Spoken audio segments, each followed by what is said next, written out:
Summary: Biodiversity is divided into three levels, namely genetic diversity, species diversity, and ecological diversity. According to Robert May, the world species diversity is nearly 7 million.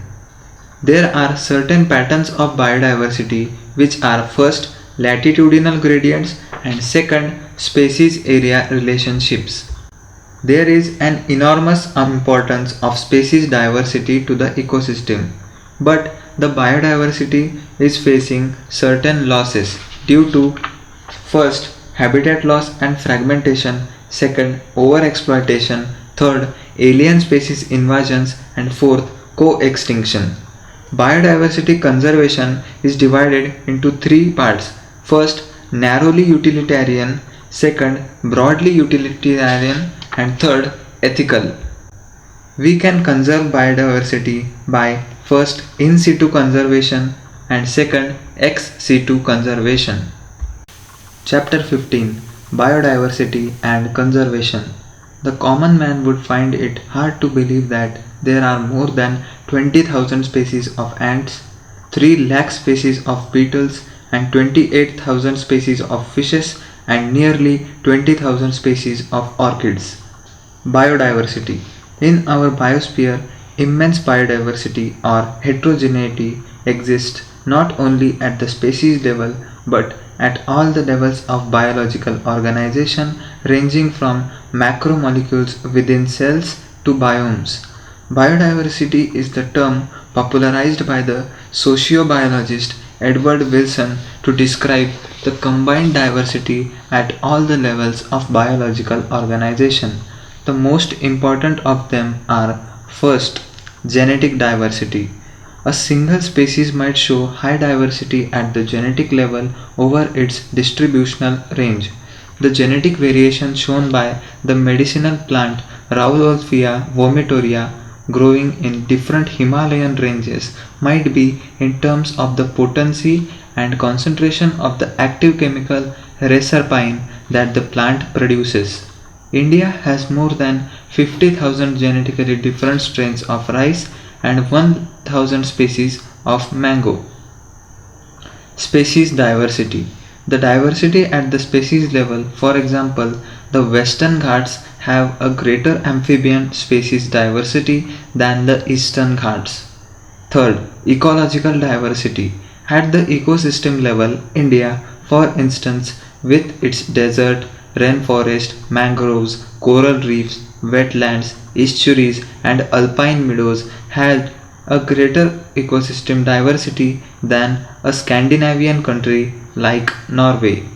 It has taken millions of years of evolution to accumulate this rich diversity in nature, but we could lose all that wealth in less than 2 centuries if the present rate of species losses continue. Biodiversity and its conservation are now vital environmental issues of the international concern as more and more people around the world begin to realize the critical importance of biodiversity for our survival and well-being on this planet. How many species are there on Earth and how many in India?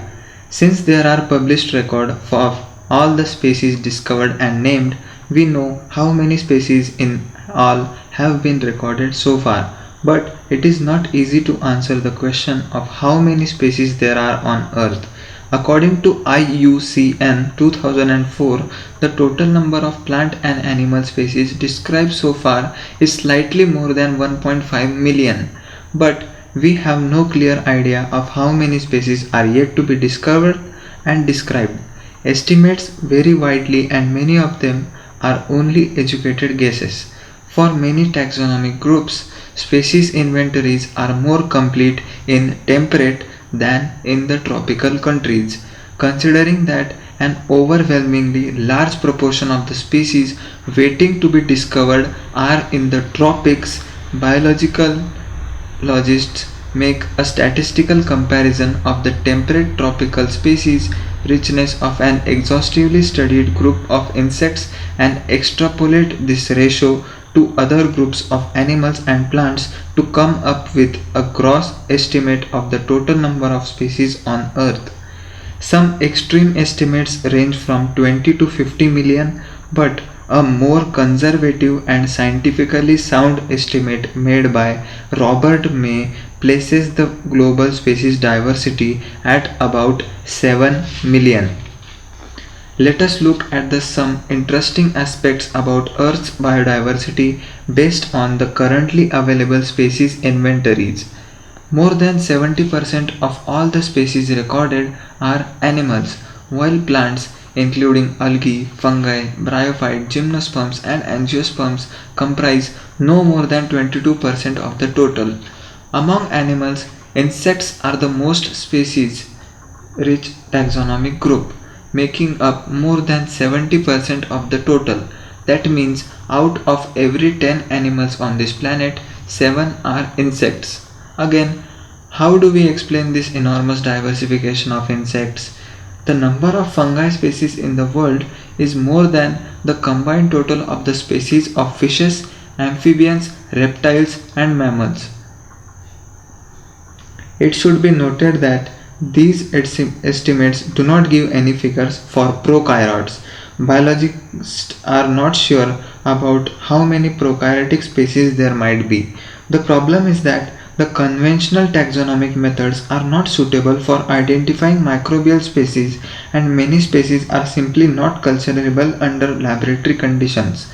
If we accept biochemical or molecular criteria for delineating species for this group, then their diversity alone might run into the millions. Although India has only 2.4% of the world's land area, its share of the global species diversity is an impressive 8.1%. That is what makes our country one of the 12 megadiversity countries of the world. Nearly 45,000 species of plants and twice as many of animals have been recorded from India. How many living species are actually there waiting to be discovered and named? If we accept May's global estimates, only 22% of the total species have been recorded so far. Applying this proportion to India's diversity figures, we estimate that there are probably proportion more than 1 lakh plant species and more than 3 lakh animal species yet to be discovered and described. Would we ever be able to complete the inventory of the biological wealth of our country? Consider the immense trained manpower, taxonomists, and the time required to complete the job. The situation appears more hopeless when we realize that a large fraction of these species faces the threat of becoming extinct even before we discover them. Nature's biological library is burning even before we catalog the titles of all the books stocked there. Patterns of biodiversity. First, latitudinal gradients. The diversity of plants and animals is not uniform throughout the world but shows a rather uneven distribution. For many groups of animals or plants, there are interesting patterns in diversity, the most well known being the latitudinal gradient in diversity. In general, species diversity decreases as we move away from the equator towards the poles. With very few exceptions, tropics, latitudinal range of 23.5 degree north to 23.5 degrees south harbor more species than temperate or polar areas. Colombia, located near the equator, has nearly 1400 species of birds, while New York at 41 degree north has 105 species, and Greenland at 71 degree north only 56 species. India, with much of its land area in the tropical latitudes, has more than 1200 species of birds. A forest in a tropical region like Ecuador has up to 10 times as many species of vascular plants as a forest of equal area in the temperate region like the Midwest of the USA. The largely tropical Amazonian rainforest in South America has the greatest biodiversity on Earth. It is home to more than 40,000 species of plants, 3,000 of fishes, 1,300 of birds, 427 of mammals, 427 of amphibians, 378 of reptiles, and of more than 1,25,000 invertebrates. Scientists estimate that in these rainforests there might be at least 2 million insect species waiting to be discovered and named. Ecologists and evolutionary biologists have proposed various hypotheses. Some of these are: 1. Speciation is generally a function of time. Unlike temperate regions subjected to frequent glaciations in the past, tropical latitudes have remained relatively undisturbed for millions of years and thus had a long evolutionary time for species diversification. Second, tropical environments, unlike temperate ones, are less seasonal, relatively more constant and predictable. Such constant environments promote niche specialization and lead to a greater species diversity, and there is more solar energy available in the tropics, which contributes to higher productivity. This in turn might contribute indirectly to greater diversity. Species area relationships. During his pioneering and extensive explorations in the wilderness of South American jungles, the great German naturalist and geographer Alexander von Humboldt observed that within a region, species richness increases with increasing explored area, but only to a limit.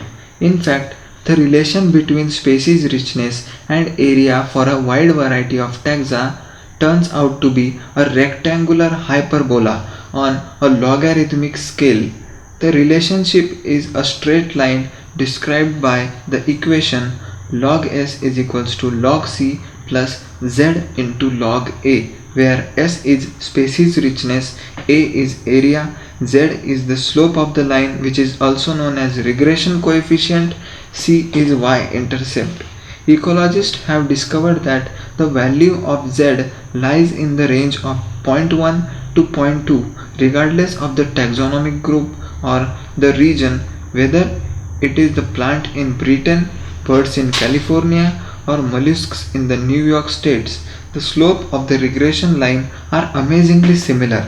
But if you analyze the species area relationships among very large areas like the entire continents, you will find that the slope of the line to be much steeper, the values in the range of 0.6 to 1.2. For example, for frugivorous, fruit-eating birds and mammals in the tropical forests of different continents, the slope is found to be 1.15.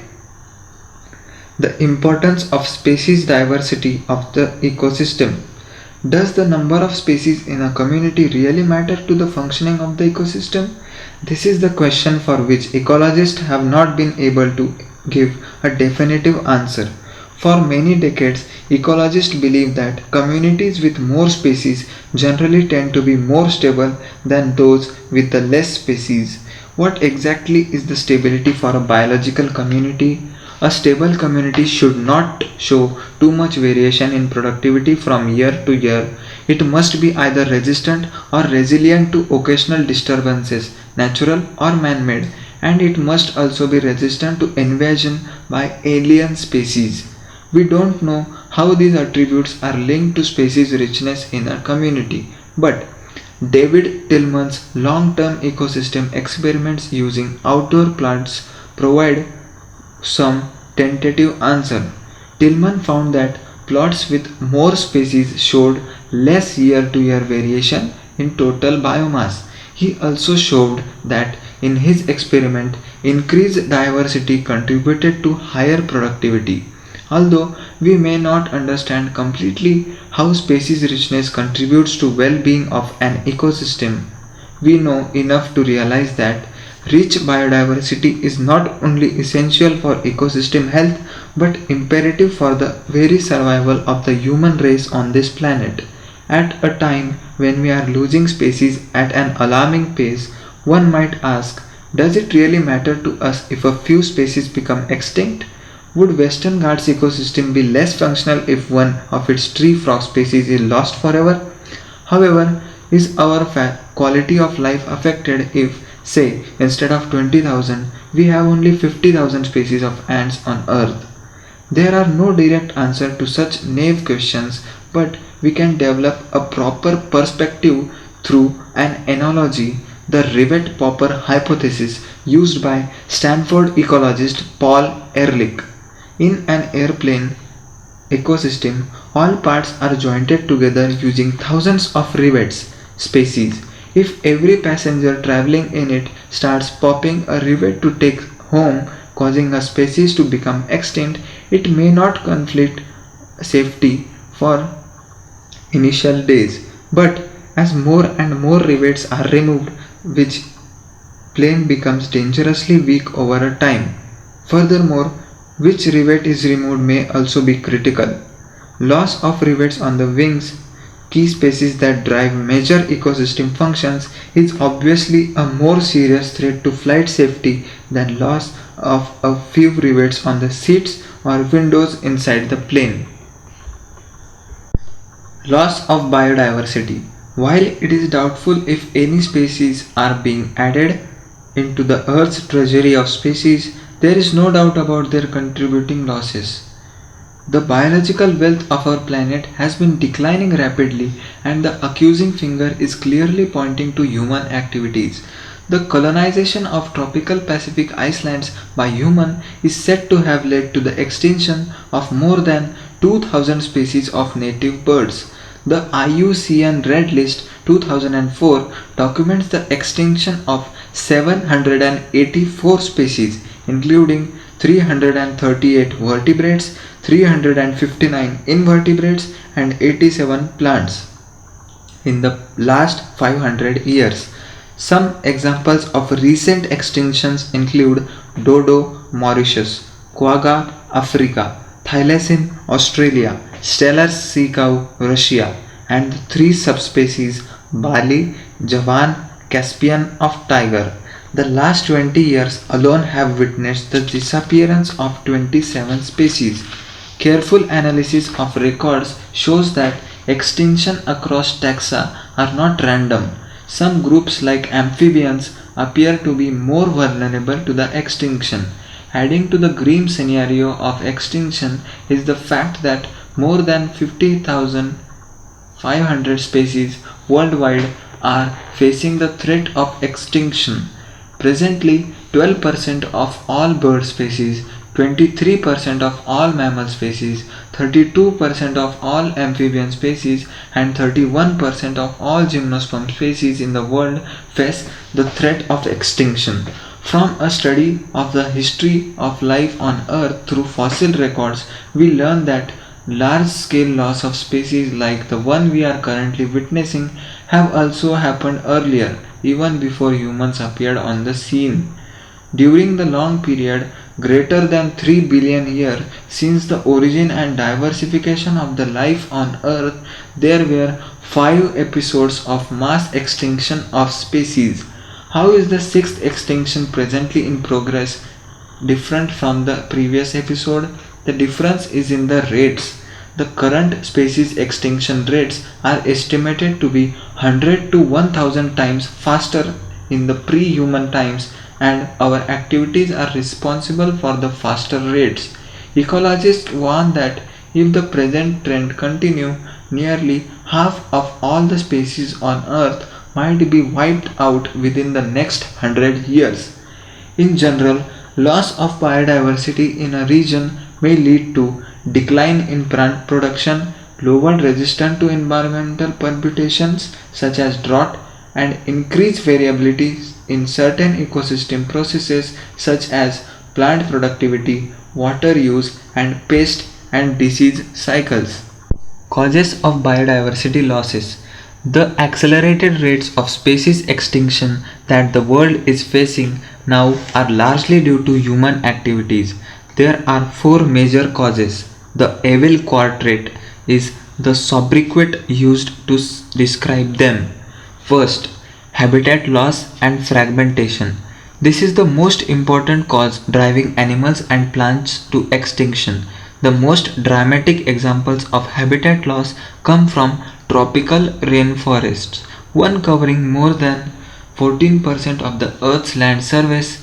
These rainforests now cover no more than 6%. They are being destroyed fast. By the time you finish reading this chapter, 1000 more hectares of rainforest would have been lost. The Amazon rainforest, it is so huge that it is called the lungs of the planet, harboring probably millions of species, is being cut and cleared for cultivating soya beans or for conversion to grassland for raising beef cattle. Besides total loss, the degradation of many habitats by pollution also threatens the survival of many species. When large habitats are broken up into small fragments due to various human activities, mammals and birds requiring large territories and certain animals with migratory habits are badly affected, leading to population declines. Second, overexploitation. Humans have always depended on nature for food and shelter, but when need turns into greed, it leads to overexploitation of natural resources. Many species extinction in the last 500 years, stellar sea cow, passenger pigeon, were due to overexploitation by humans. Presently, many marine fish populations around the world are overharvested, endangering the continued existence of some commercially important species. Third, alien species invasions. When alien species are introduced unintentionally or deliberately for whatever purpose, some of them turns invasive and cause decline or extinction of indigenous species.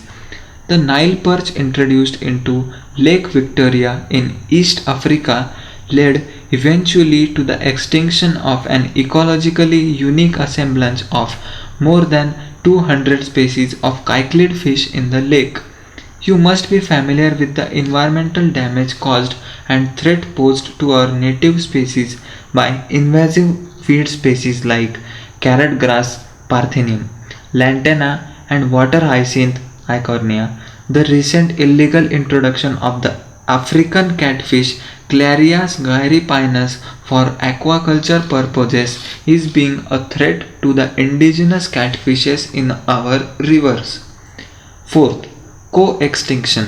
When a species becomes extinct, the plant and animal species associated with it in an obligatory way also extinct. When a host fish species become extinct, its unique assemblage of parasites also meet the same fate. Another example is the cause of a co-evolved plant-pollinator mutualism where extinction of one invariably leads to the extinction of other. Biodiversity conservation. Why should we conserve biodiversity? There are many reasons, some obvious and others not so obvious, but all equally important. They can be grouped into three categories: narrowly utilitarian, broadly utilitarian, and ethical. The narrowly utilitarian arguments for conserving biodiversity are obvious. Humans derive countless direct economic benefits from nature, example food, firewood, fiber, construction material, industrial products, and products of medicinal importance. More than 25% of the drugs currently sold in the market worldwide are derived from plants, and 25,000 species of plants contribute to the traditional medicines used by native people around the world. Nobody knows how many of the medicinally useful plants are there in the tropical rainforest waiting to be explored. With increasing resources put into bioprospecting, exploring molecular, genetic, and species level diversity for products of economic importance, nations endowed with rich biodiversity can expect to reap enormous benefits. The broadly utilitarian argument says that Biodiversity plays a major role in many ecosystem services that nature provides. The fast dwindling Amazon forest is estimated to produce through photosynthesis 20% of the total oxygen in the Earth's atmosphere. Can we put an economic value on this service by nature? You can get some idea by finding out how much your neighborhood hospital spends on a cylinder of oxygen. Pollination, without which plants cannot give us fruits or seeds, is another service ecosystem provides through pollinators layer, bees, bumblebees, birds and bats. What will be the cost of accomplishing pollination without help from natural pollinators? There are other intangible benefits that we derive from nature. The aesthetic pleasures of walking through thick woods, watching spring flowers in full bloom, or waking up to a bulbul's song in the morning. Can we put a price tag on such things? The ethical argument for conserving biodiversity relates to what we owe to millions of plant, animal, and microbe species with whom we share this planet. Philosophically or spiritually, we need to realize that every species has an intrinsic value, even if it may not be current or any economic value to us. We have to moral duty to care of their well-being and pass on our biological legacy in good order to future generations. How do we conserve biodiversity? When we conserve and protect the whole ecosystem, its biodiversity at all levels is protected. We save the entire forest to save the tiger. This approach is called in situ, on-site conservation. However, when there are situations where an animal or plant is endangered or threatened, organisms facing a very high risk extinction in the wild in the near future are known as endangered and needs urgent measures to save it from extinction. Ex situ, off-site conservation is the desirable approach. In situ conservation.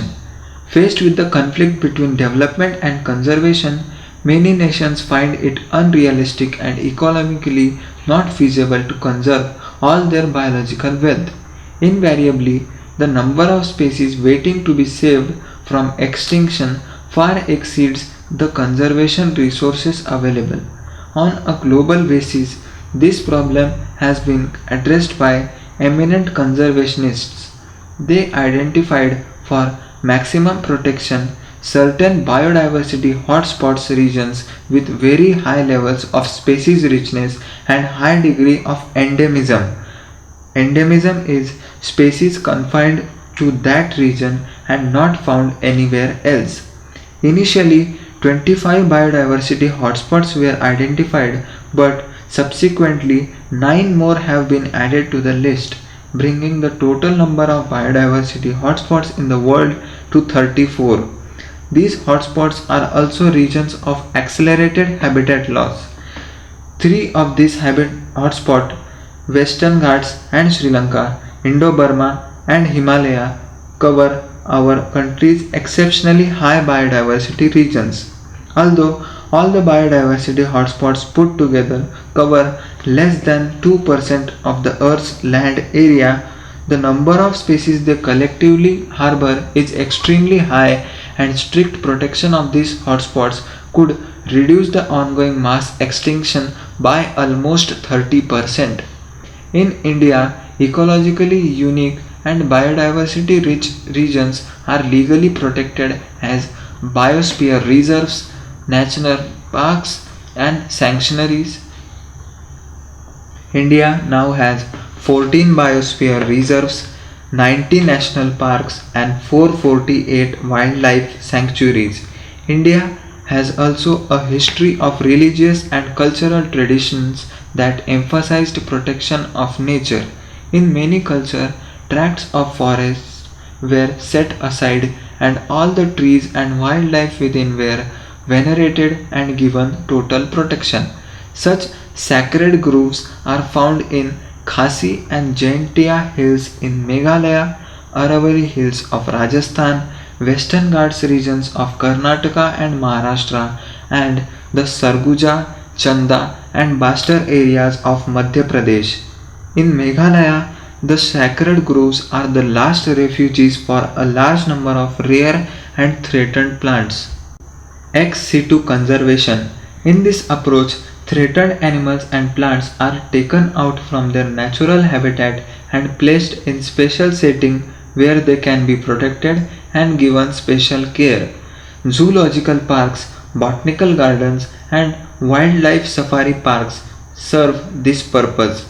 There are many animals that have become extinct in the wild but continue to be maintained in zoological parks. In recent years, ex situ conservation has advanced beyond keeping threatened species in enclosures. Now, gametes of threatened species can be preserved in viable and fertile conditions for long periods using cryopreservation techniques. Eggs can be fertilized in vitro and plants can be propagated using tissue culture methods.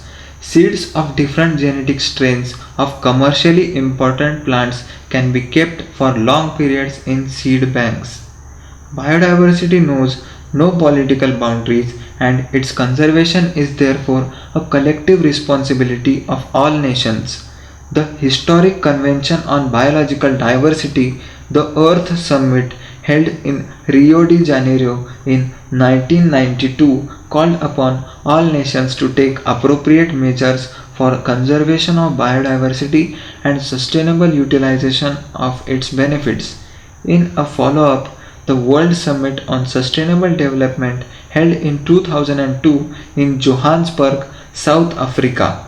190 countries were pledged their commitment to achieve by 2000 a significant reduction in the current rate of biodiversity loss at global, regional, and local levels.